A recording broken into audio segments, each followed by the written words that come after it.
स्वागत है। आज हम एक ऐसे विषय की गहराई में उतर रहे हैं जो शायद कई लोगों को रोजमर्रा की जिंदगी में परेशान करता है। पीठ दर्द। हाँ, और खास तौर पर इससे राहत पाने के कुछ अनोखे तरीके देखेंगे, मन शरीर तकनीकों के जरिए।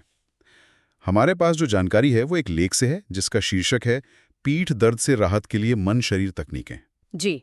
और इसे लिखा है एक अनुभवी ग्राफोलॉजी मास्टर प्रैक्टिशनर और माइंड मैनेजमेंट कोच ने।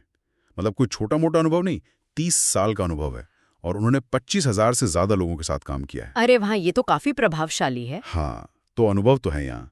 तो आज हमारा मकसद है इस जानकारी को ठीक से समझना कि भाई हमारे विचार, हमारा नर्वस सिस्टम, ये सब पीठ दर्द को कैसे प्रभावित कर सकते हैं। और फिर ये भी देखेंगे कि ग्राफोथेरेपी जैसी तकनीकें या फिर पैरासिम्पैथेटिक नर्वस सिस्टम को बैलेंस करना ये कैसे मदद कर सकता है, जैसा कि इस स्रोत में बताया गया है। बिल्कुल। तो चलिए शुरू करते हैं इसकी पड़ताल। हाँ, और ये विषय है भी बहुत जरूरी क्योंकि ये दर्द के अनुभव के जो दो पहलू है ना, मानसिक और शारीरिक, उन्हें सीधे सीधे जोड़ता है। सही कहा। स्रोत की एक जो बुनियादी बात है वो बड़ी दिलचस्प है। वो कहते हैं कि बीमारियां उतनी नहीं है जितना कि हमारे विचार ही शरीर में केमिकल बदलाव लाते हैं। अच्छा। हाँ, और फिर वही बदलाव पुरानी स्वास्थ्य समस्याओं जैसे क्रॉनिक पेन का रूप ले लेते हैं। ये अपने आप में सोचने वाली बात है। हाँ, ये तो सोचने का बिल्कुल अलग नजरिया है। अच्छा, स्रोत शुरू में ही नकारात्मक विचारों और पीठ दर्द के कनेक्शन पर जोर देता है। जी। ये सिर्फ ऐसा नहीं कि बुरा महसूस हो रहा है, बल्कि इसका कोई मैकेनिज्म बताया गया है। जरा इस पे बताएं, ये होता कैसे? हाँ बिल्कुल, लेखक साफ तौर पर बताते हैं कि जो नेगेटिव सोच है और उसमें भी खासकर जिसे विनाशकारी सोच कहा गया है। विनाशकारी सोच, कैटास्ट्रोफाइजिंग। हाँ, कैटास्ट्रोफाइजिंग मतलब दर्द को लेकर हद से ज्यादा निराशावादी हो जाना, सोचना कि अब कुछ ठीक नहीं होगा, सब खत्म हो गया। तो ये सोच जब चिंता और डिप्रेशन के साथ मिलती है तो पीठ दर्द झेल रहे लोगों में दर्द की जो फीलिंग है और उसके कारण जो वो काम नहीं कर पाते, वो चीजें कहीं ज्यादा बढ़ जाती हैं। ओहो। और इसके पीछे सिर्फ दिमागी कारण नहीं है, शारीरिक प्रक्रियाएं भी हैं। देखिए, जब हम लगातार नेगेटिव सोचते हैं तो शरीर का जो स्ट्रेस रिस्पॉन्स सिस्टम है ना, तनाव वाला सिस्टम, हाँ तनाव वाला, वो एक्टिवेट हो जाता है। इससे मांसपेशियां वो लगातार तनाव में रहती हैं, अकड़ी हुई सी। अच्छा। और साथ ही दर्द को सहने की जो हमारी अपनी ताकत होती है वो भी कमजोर पड़ने लगती है। तो ये सिर्फ दिमाग में नहीं हो रहा, शरीर पर सीधा असर पड़ रहा है इसका। अच्छा, तो ये तो एक तरह का दुष्चक्र बन गया। खुद अब दर्द हुआ, उससे नेगेटिव फीलिंग आई जैसे निराशा, चिंता। हाँ। और फिर उन फीलिंग्स ने शरीर के स्ट्रेस रिस्पॉन्स को और बढ़ा दिया, जिससे दर्द और ज्यादा महसूस होने लगा। अरे बाप रे, इससे बाहर निकलना तो मुश्किल लगता होगा। बिल्कुल सही पकड़ा आपने। ये चक्र बहुत बहुत ताकतवर हो सकता है। और यहीं पर स्रोत साइकोसोमैटिक दर्द की बात करता है। साइकोसोमैटिक मतलब ये दिमागी दर्द है, असली नहीं? नहीं, ऐसा बिल्कुल नहीं। साइकोसोमैटिक का मतलब ये नहीं कि दर्द नकली है। दर्द तो बिल्कुल असली है। इसका मतलब यह है कि जो अनसुलझे इमोशनल मुद्दे हैं, पुराना तनाव है या दबी हुई भावनाएं हैं, वो शारीरिक तौर पर दर्द के रूप में बाहर आ सकती हैं, खासकर पीठ में। और दिलचस्प बात यह है, जैसा स्रोत बताता है, कि हमारे नर्वस सिस्टम में इमोशनल दर्द और फिजिकल दर्द को प्रोसेस करने वाले जो रास्ते हैं ना, न्यूरल पाथवेज, हाँ, वो काफी हद तक ओवरलैप करते हैं, जुड़े हुए एक दूसरे से। ये ओवरलैप वाली बात काफी अहम है।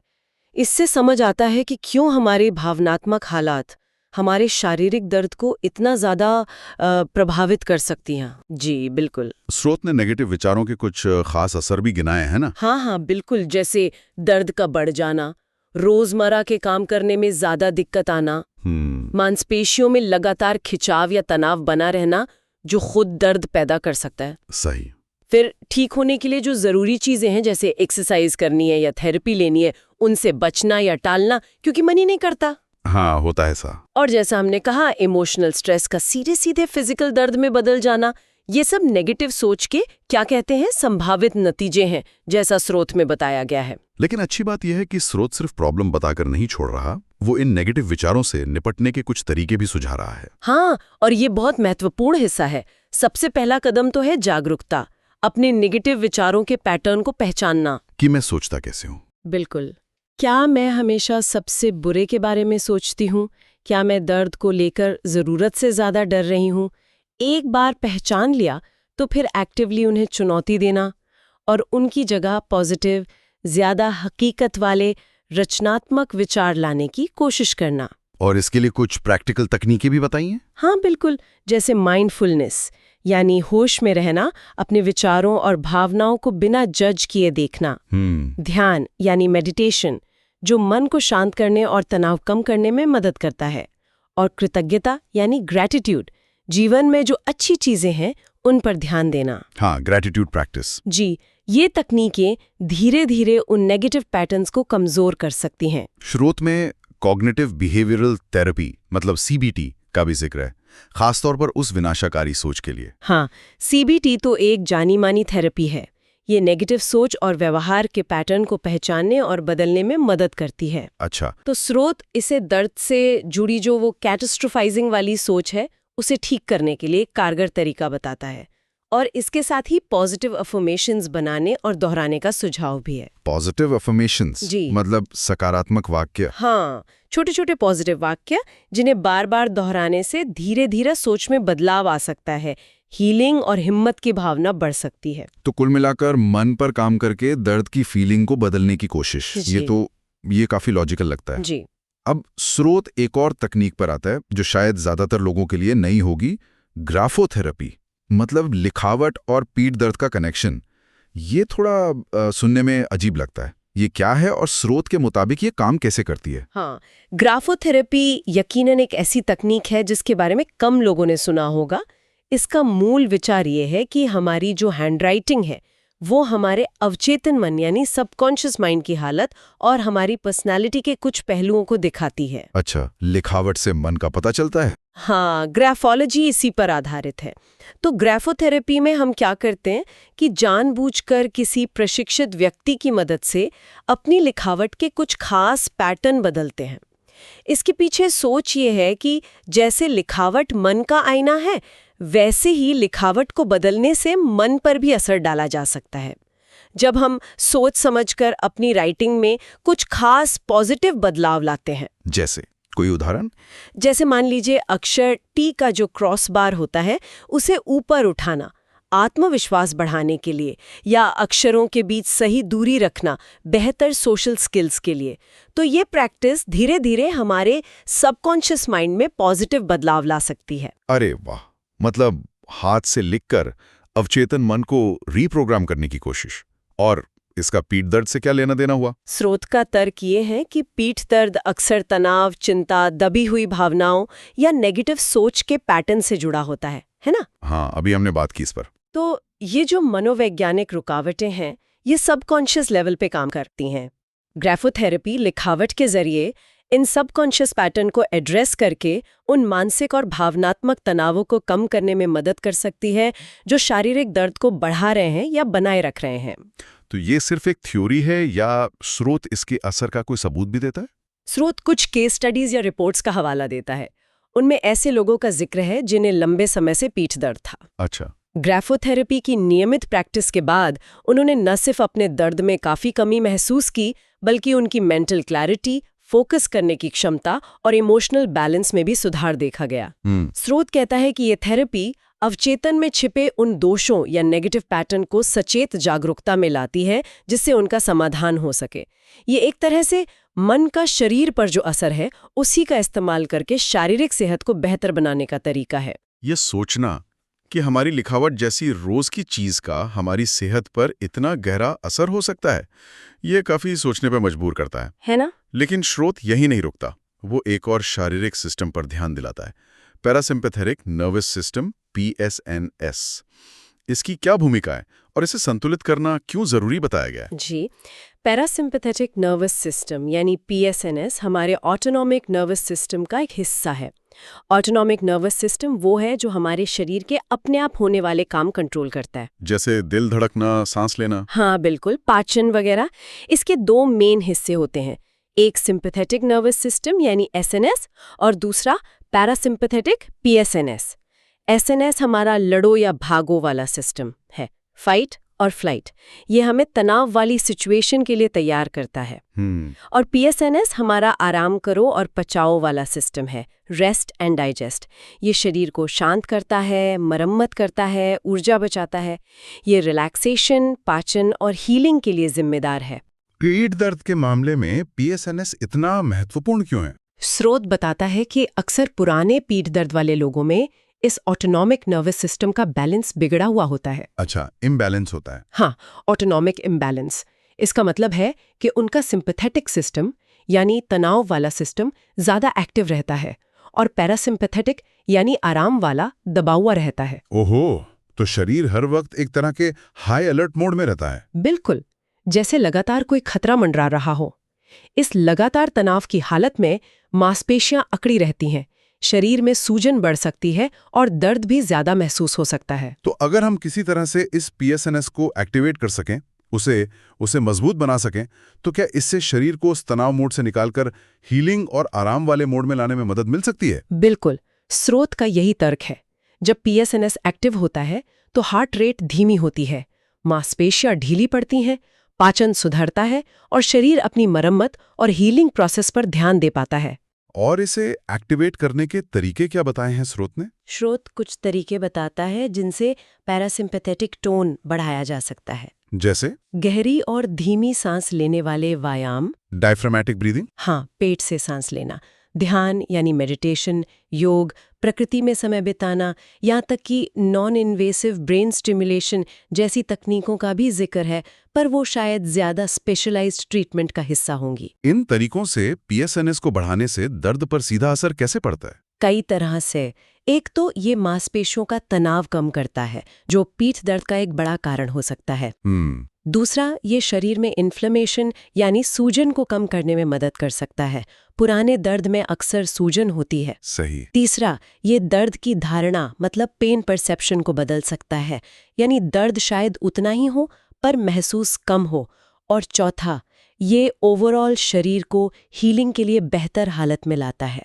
क्या इस बारे में कोई वैज्ञानिक रिसर्च भी है जिसका जिक्र स्रोत में है? हाँ, स्रोत बताता है कि रिसर्च स्टडीज में देखा गया है कि जिन लोगों को पीठ के निचले हिस्से में पुराना दर्द होता है, उनमें पैरासिम्पैथेटिक एक्टिविटी कम होती है।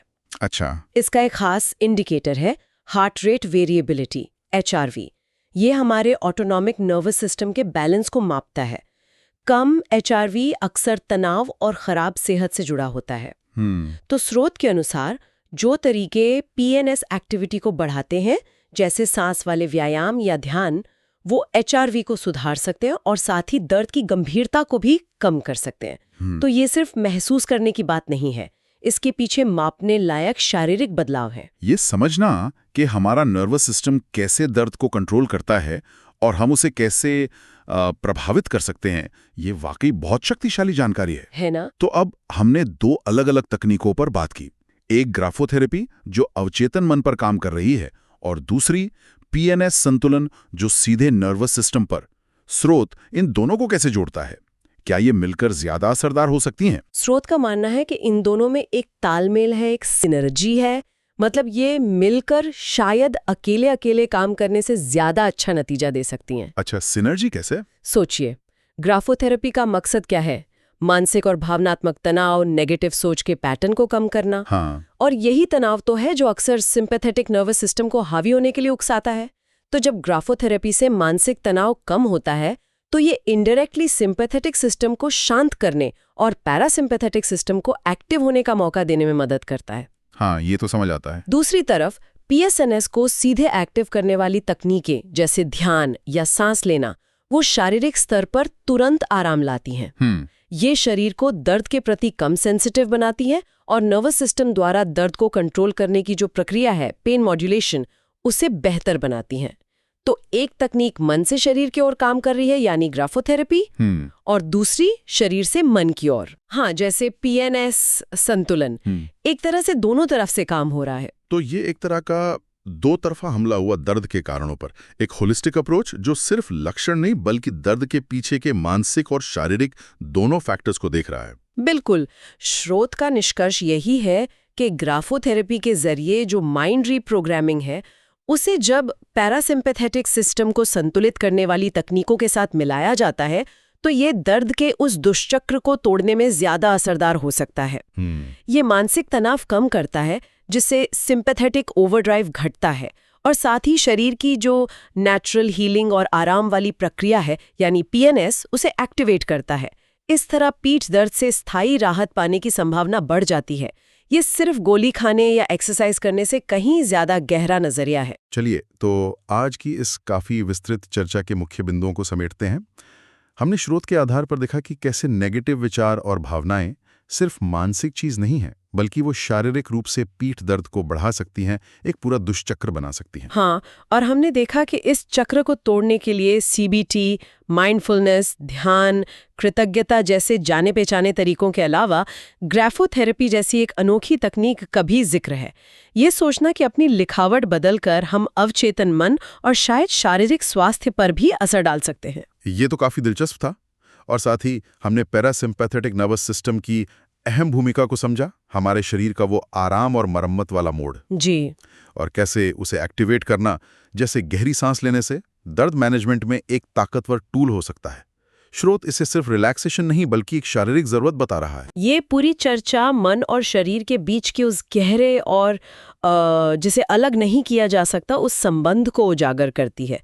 दर्द अक्सर सिर्फ एक फिजिकल प्रॉब्लम नहीं होती, उसमें हमारे मन, हमारी भावनाएं और हमारे नर्वस सिस्टम की हालत का भी बहुत बड़ा हाथ होता है। स्रोत हमें यही याद दिलाता है। निश्चित रूप से ये दर्द मैनेजमेंट को एक बहुत बड़ा, एक व्यापक दायरा देता है जो सिर्फ शारीरिक इलाजों से आगे जाता है। बिल्कुल। और सुनने वालों के लिए एक आखिरी विचार छोड़ जाते हैं जो इस स्रोत से ही उभरता है।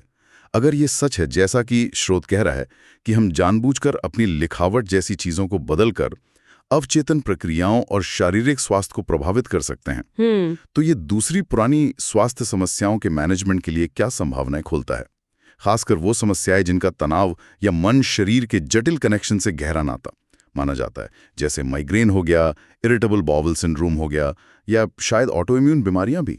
हाँ, ये सोचने वाली बात है। ये सवाल हमें सोचने पर मजबूर करता है कि हमारे अपने अंदर हीलिंग की कितनी क्षमताएं छिपी हो सकती हैं जिनके बारे में हम अभी शायद पूरी तरह से जानते भी नहीं।